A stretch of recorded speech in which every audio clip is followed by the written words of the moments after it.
la question de l'emploi au Congo. Et pour illustration, nous allons vous proposer ce reportage réalisé lors de la tenue du salon de l'entreprise et l'emploi du Congo organisé cette semaine au ministère des Affaires étrangères. L'inadéquation formation-emploi paraît une difficile réalité du système éducatif congolais. C'est ce qui justifie à juste titre le chômage qui sévit surtout en milieu jeune. Ce 6e salon de l'entreprise et de l'emploi du Congo qu'organise l'AIDD, l'association Initiative d'aide et développement, est donc une opportunité qui s'offre aux jeunes étudiants des différentes filières de s'approprier des orientations, formations et métiers afin de briser le silence coupable sur l'orientation des jeunes, premier axe de la réussite. Guylaine Banyonde est la présidente de l'AIDD. Ces préoccupations qui sont l'orientation, c'est l'axe de réussite aujourd'hui pour les jeunes. Parce que tant qu'on n'est pas orienté, eh bien on ne peut pas choisir une formation ni avoir un métier à la fin. Et l'autre thème, c'est les formations. C'est-à-dire pour l'orientation ne peut pas aller sans la formation non plus. C'est-à-dire dès qu'ils sont orientés, c'est là où ils choisissent leur formation. Et à ce moment, on parle emploi. Et c'est ça le thème qui représentait un peu ce que je viens d'exprimer. En 5e édition précédente, l'AIDD a placé près de 500 étudiants dans le monde de l'emploi, comme nous le signifie la présidente de l'AIDD. Les jeunes qui font les demandes nous contactent tout le temps. On a une base de données du Congo, mais l'échelle de l'AIDD, on a inscrit 6 000, mais aujourd'hui ils sont plus que 6 000. Ils sont aux alentours de, pour l'année seulement 2012, aux alentours de 8 000. Le gros point qu'on a soulevé, c'est qu'on a quand même des jeunes entre 20 et 35 ans qui n'ont jamais fait même un premier stage. Ils n'ont jamais été en entreprise. À noter qu'au menu de cette 6e édition, des conférences et des ateliers sont mis à la disposition des étudiants et un tombola sera organisé à l'intention des jeunes dont le gagnant bénéficiera d'un emploi sûr octroyé et 10 places des stagiaires dans des sociétés œuvrant au Congo. Voilà. Au Congo, l'inadéquation entre l'orientation, la formation et l'emploi, le fossé est vraiment grand, n'est-ce pas, Alphonse Ndongo, journaliste économique? Oui, le fossé est grand. J'apprécie d'ailleurs ce genre d'initiative, c'est-à-dire les forums, les salons et tout ce qui va avec pour essayer d'orienter les jeunes.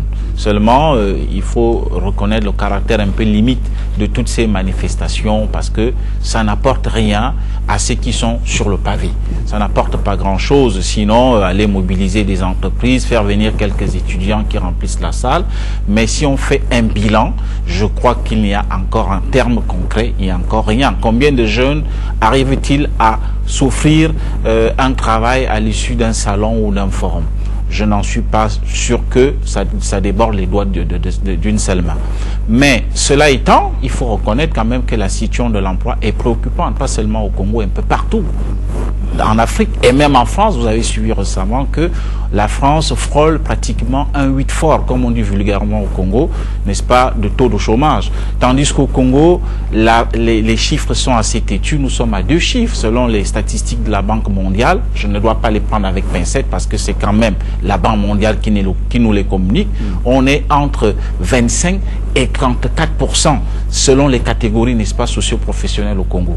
Donc, moi, je pense qu'il faudrait que, au lieu de ces salons, qu'on nous offre plutôt des rencontres où on va apprendre à certains jeunes à savoir se prendre en charge, parce que les entreprises au Congo, il y en a combien, ne peuvent pas recruter tout le monde. Il faut que les gens soit au-delà de cet esprit de fonctionnariat où on attend toujours tout de l'État. Il faudrait qu'on apprenne à des jeunes et pour cela, il faut un cadre institutionnel. Ça ne doit pas être ce qu'on voit jusqu'à présent. Si aujourd'hui le Congo est dans les profondeurs de doing business, c'est parce que pour créer une entreprise, on vous dit que c'est 3 jours, mais c'est archi faux. Le président a dit on ne doit plus payer la carte de commerçant, mais aller là-bas pour quelqu'un qui veut créer une société, on demande 300 000 francs. On vous dit non, tout est gratuit, mais bon, sachez que vous devez payer 300 000 francs. C'est une enquête que j'ai menée. Et donc tout cela, à mon avis, ça s'aborde un tout petit peu tous les efforts des autorités congolaises pour que les jeunes puissent s'insérer, pour que les jeunes aient accès au crédit. Les banques aussi, on le sait, c'est pratiquement des banques de dépôt.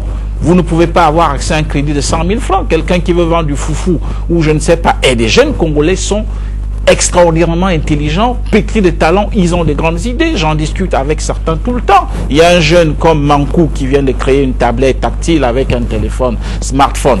C'est vrai que Mankou, je le félicite, lui n'a fait que son design, il est allé certainement en Chine, il a fait ce qu'il a pu faire. Il y a plein de Congolais aujourd'hui qui peuvent faire des designs seulement de leur modèle d'habit et aller même au Bangladesh où il y a des coûts de production moins élevés pour faire, n'est-ce pas, dans le textile. Mais ceux-là n'ont pas d'argent. Donc tout ça, moi je trouve que ça devient un peu des grandes messes populaires. Il va falloir que nous ayons des salons où on apprend aux jeunes comment avoir accès au financement, comment se prendre en charge parce que l'État ne peut pas embaucher tout le monde et les entreprises congolaises ont besoin des gens qui sont dans les métiers pointus. Ce n'est pas ceux qui sont des généralistes.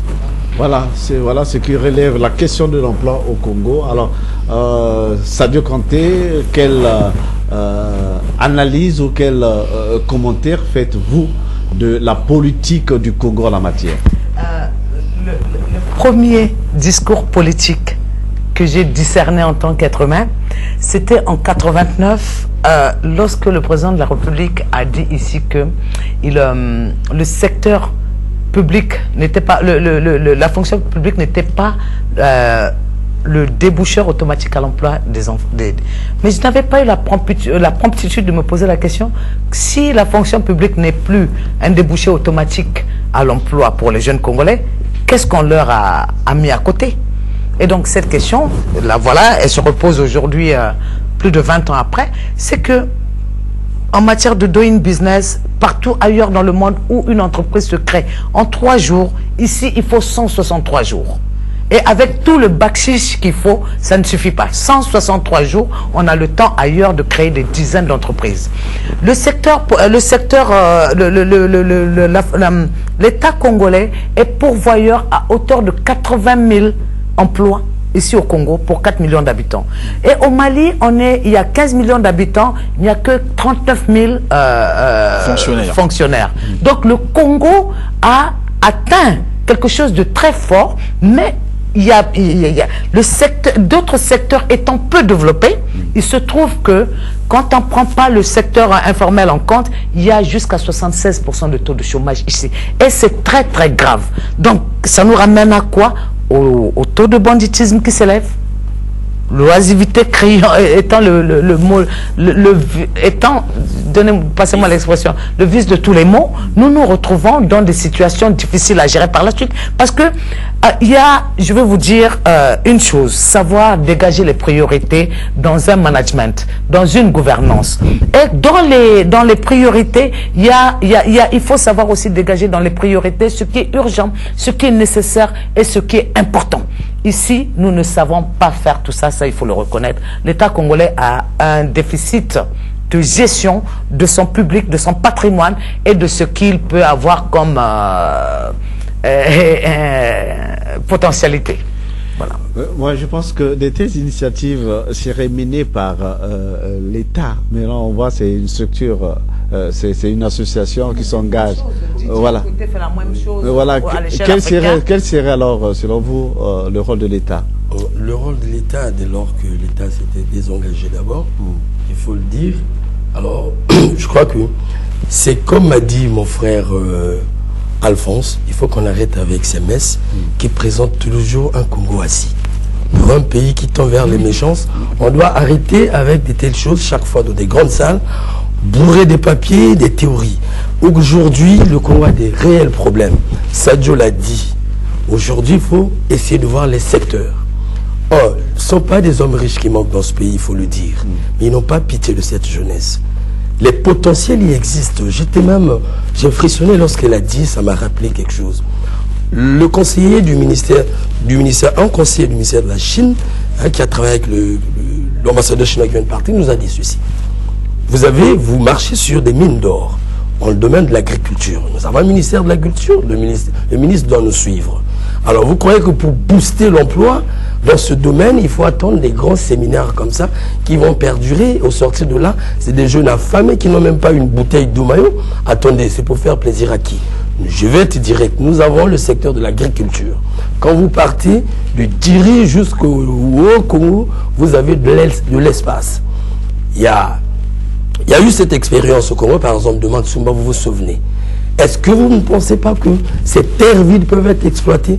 Mais nous avons une coopération chinoise. Demandons ne serait-ce que des tracteurs gratuitement. Gageons même quelque chose pour donner de l'emploi à ces jeunes. Nous aurons à fabriquer, je ne fais pas le génie, mais c'est vrai, nous aurons à fabriquer nous-mêmes notre matière première, notre aliment de base. Comment comprendre qu'une population rurale, une veille qui travaille à la houe, puisse nourrir tout le Congo en matière de foufou et manioc? Et lorsque nous avons un pays qui a des institutions, je crois que le premier domaine, selon moi, où le Congo doit investir pour créer de l'emploi, c'est d'abord le domaine de l'agriculture avec le premier aliment de base, parce qu'en ce moment-là, tout Congolais à midi mange du manioc. Faisons comme Matsuma, ça existe. Que fait alors le ministère de l'Agriculture? Au lieu d'organiser des grands séminaires au point où nous-mêmes, journalistes, nous sommes fatigués, des grandes théories économiques, c'est bien, mais le problème, c'est du concret. C'est du concret, le jeune n'a pas besoin des théories, il faut l'emmener sur le terrain. Nos vieux, lorsque les Français sont arrivés à l'époque, lorsqu'ils les ont engagés, même lorsque les Chinois ont engagé des Congolais à Sotesco, ils ne les ont pas emmenés dans des grands séminaires comme ça. Le problème, donc, il est crucial. Pour terminer, vous voyez que ça révolte dans notre milieu. C'est vrai, si on veut créer de l'emploi dans ce pays, l'État doit penser à organiser des structures parce que nous avons une potentialité. On n'a plus besoin de ces grandes théories. Maintenant, qui est privé au Congo? Vous allez constater que le privé congolais passe son temps, au contraire, à dépraver cette jeunesse. Vous allez partout, même dans les villages. J'ai vu des hôtels, toujours des hôtels. Pourquoi faire pour un pays pauvre comme des auberges? Pourquoi faire? Non, je crois que le Congolais doit apprendre à investir dans des domaines vrais qui peuvent donner de l'emploi. Mettre un jeune à la table ou au bistrot d'un hôtel ne serait-ce pas une manière de l'aider? Mais quand vous l'envoyez dans un champ où il peut avoir de quoi manger, nourrir son peuple, franchement, pour ceux-là surtout qui se disent des députés dans ce pays, voilà un bon chemin. C'est là où je salue l'exemple ou l'expérience de Sirébina. Ce n'est pas des hôtels qu'il a fait, mais il a investi dans l'agriculture pour ses populations. Merci bien. C'est de l'emploi. Romy Kokilas, nous savons que chaque année, l'État, sinon le gouvernement, ne cesse de mettre les moyens pour former les Congolais. Et selon vous, qu'est-ce que vous pouvez suggérer à l'État pour faire de telle sorte que ces bon nombre de diplômés qui sortent de différentes formations puissent accéder aussi facilement au monde de l'emploi? Je pense d'abord qu'il faut avoir moins d'État, hein, parce que je suis un libéral. Moi, je n'aime pas le truc que chaque fois l'État est partout. Il faut avoir moins d'État et créer